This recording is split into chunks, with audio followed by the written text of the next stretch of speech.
Hello and welcome back to our tutorial section of the Geometric Construction Tools portion of our parametric modeling series. In this one, we're going to explore some of the construction tools we talked about in the lecture video, like trim, extend, and offset, in order to make our lives a little bit easier as we go about sketching a gasket design. So let's go ahead and dive on in. So first point of business here is we want to make sure that we are using a millimeter part, or our units are set to metric. So if you open up an imperial or a standard part and it's in inches, that's an easy fix. Just make sure you go up to your Tools tab up here, go to your Document Settings, Units, and then you can change your length units right here to millimeter. But first things first, I need to start a sketch. I'm going to do that on the XY plane. Now on here, I'm just going to quickly go ahead and sketch out the rough shape of our gasket. So hang on just a second and I'll be right back.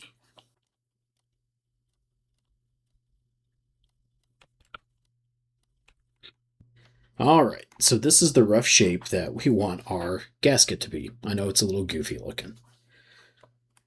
So first thing you might notice is that nothing is constrained. I can click on and drag and move it as I please.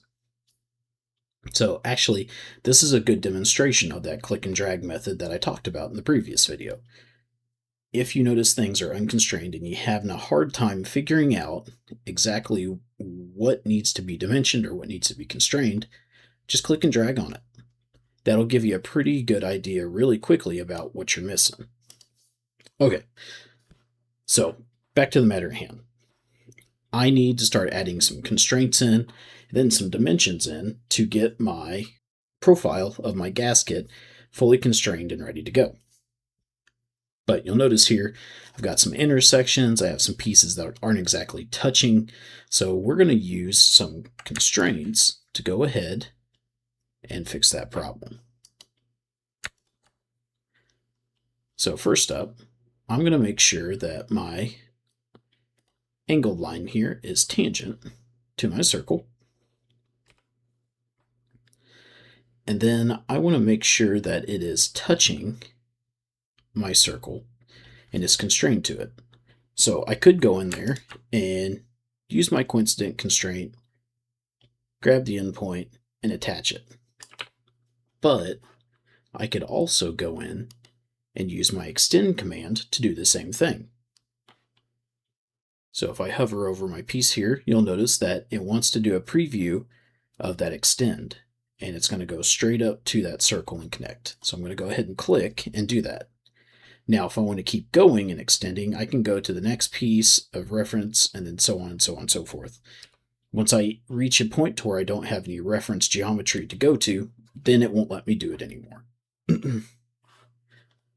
But the neat thing is, if I'm in extend, I can hold down Shift, like we talked about in the previous video, and it will swap over to trim for me.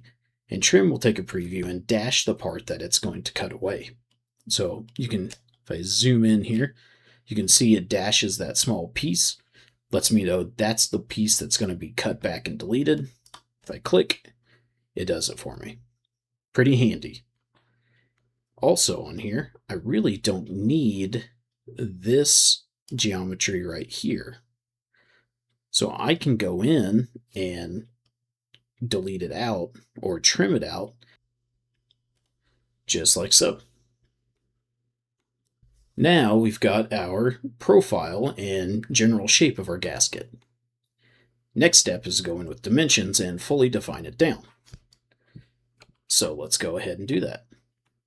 For the big curve or arc here, let's go ahead and make that guy, 45 millimeters.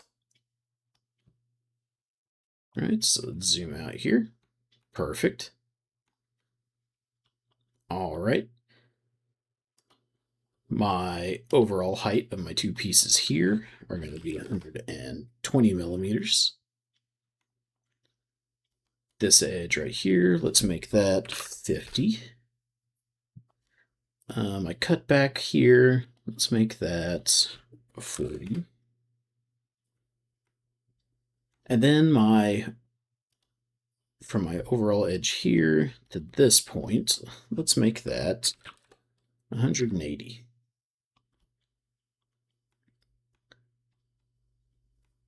So we're almost there. The last thing we want to do is I'm going to go from my edge here to my center of my arc, and let's set that at 200. There we go. Now we're starting to take shape.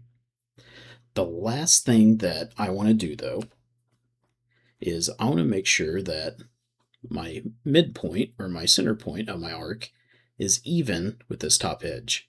There's a couple of ways we can do this. I can go in with the horizontal constraint, say I want that center point to be horizontal with my endpoint here, and boom, it will lock it down and make it so. I could also go in with my coincident constraint and say, hey, I want that center point to always be on this line. And boom, again, does the same thing. So there's always more than one way to skin a cat when it comes to CAD programs. You'll find multiple ways to do the same thing. All right, so we're almost fully constrained. The only thing that we're missing now is our tie back into the origin. So I'm just going to come over here and put a dimension there, and I want that to be half of my 200 there. Same thing, I want to come down here to this point, and I want it to be half of my 120 dimension. Perfect. Now we're fully constrained. So from here, I'm going to go ahead and hit finish. I'll zoom back out here. And I'm going to go in and we'll just leave it at 10 millimeters, and that will be the thickness of our gasket. So there we've got that first portion. Now, something I want to do here is show you that we have this one profile. We can have multiple profiles in a sketch. So I'm going to come back to my extrusion 1, and I'm going to edit sketch 1. And I'm just going to come off to the side here, make a rectangle, make a circle right there, and call it good. So what do you think is going to happen when I click finish? If you guessed nothing, you're correct. So the thing is, I never selected those profiles when I created my extrusion 1. Again, kind of that order of operations of how you do things is important inside of Inventor in any 3D parametric CAD program. Now, if I come back to my extrusion 1 and edit that, you can see I do have these profiles. I can come over here and select them and hit accept or OK. Now I've got two separate bodies here using that extrusion.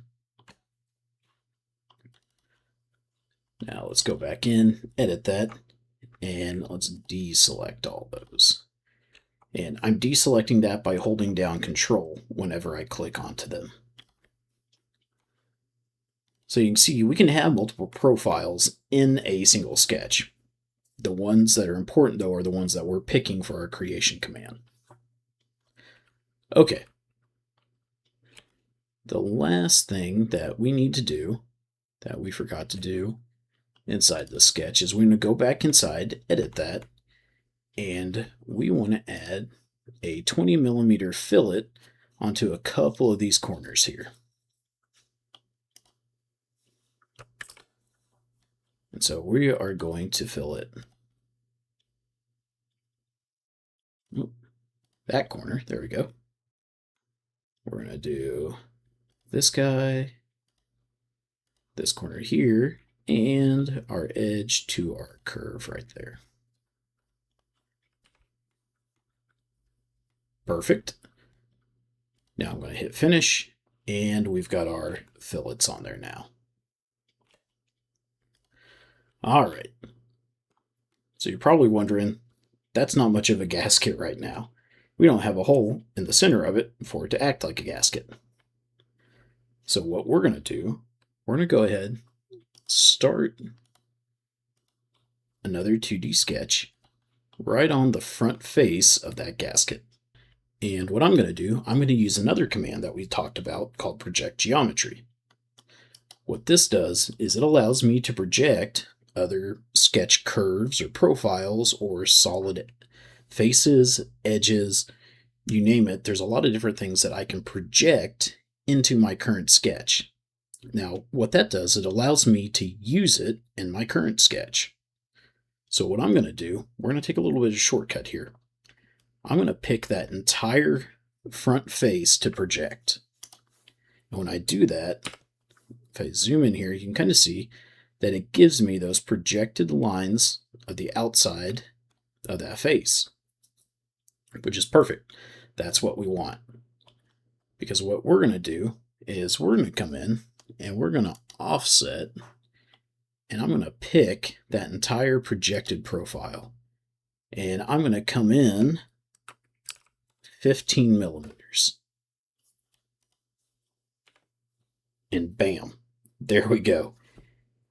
Easy offset profile that I can now cut out and make my gasket. I don't have to go back through and redraw everything. So using these tools smartly allows us to be more efficient in our designs. So I'm going to go ahead and hit finish, use my extrude command, and I am going to cut through all. And there we go. We've got our goofy gasket all complete and ready to go. So key takeaways, things to remember. Construction tools, they're your friends. Use trim and extend whenever you can because it will make your life easier. Same with offset. If you've got a profile that you need to offset to the inside or the outside, use that tool. It will make your life so much easier if you do that. So get some good practice in using these construction tools, and I'll catch you in the next video. And as always, be inventive.